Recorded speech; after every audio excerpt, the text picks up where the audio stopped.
Hello everyone! Ayan guys, nagluto ako ng cottage pie. Ayan, favorito ng Encanto. Sino nagsabing di ako marunong magluto ng English food? Ayan, British food. Ayan guys, favorito ng aking sweetheart. Nilutuan ko siya ng cottage pie. Kasi dito guys, pag shepherd pie. Kaso lang, di naman ako kumakain ng sheep, yung lamb. So, ginawa ko cottage pie para beef. Ayan guys, oh, 'di ba? Cheesy 'yan guys. Nilagyan ko siya ng mashed potato sa ibabaw.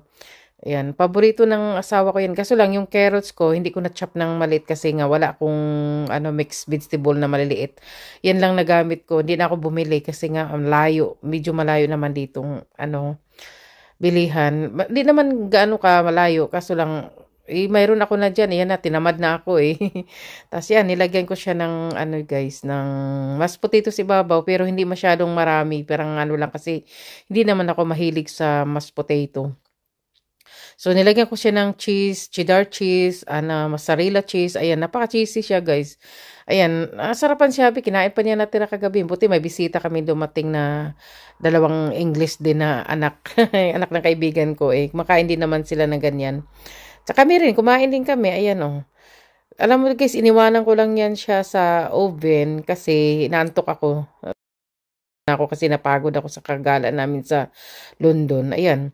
Ganyan, napakadali lang gawin guys. Hindi ko na pinakita yung paano ko nagluto. Basta alam mo na kung paano magluto ng giniling, di ba? Tapos nilagay sa oven. Ayan, oh, di ba? Babayaan ko lang siya dyan. Nilagyan ko lang siya ng low temperature kasi naluto naman yung minced beef. So, ayan guys, napaka-cheesy na. 'Di ba? Pinakuha ko kay hubby. Ayan. 'Di ba? Masarap yan. Cheese yung sa ibabaw. Medyo sunog-sunog. Gusto nga ng friend ko eh. Kasi, medyo sunog-sunog yung Ayan ang lagi naming bisita na dinadalaw kami dito lagi. Para na rin naming, yan, apo o pamangkin. Kasi wala kaming kamag-anak dito na nagpupunta. Sila lang, pag may gumala sila, dumadaan dito pag di busy. So sabi ko, dito na kayo mag-dinner kasi magluto ako ng English food. Ayan, 'di ba? Cheesy. Nalaglag pa. Kasi nga wala akong mixed veg. 'Di ba? Masarap din naman siya, guys. 'Di ba gustong-gusto ni hubby 'yan? Ayun lang, guys. Thank you for watching. Follow and share. Shout out everyone. Kain tayo. Bye-bye.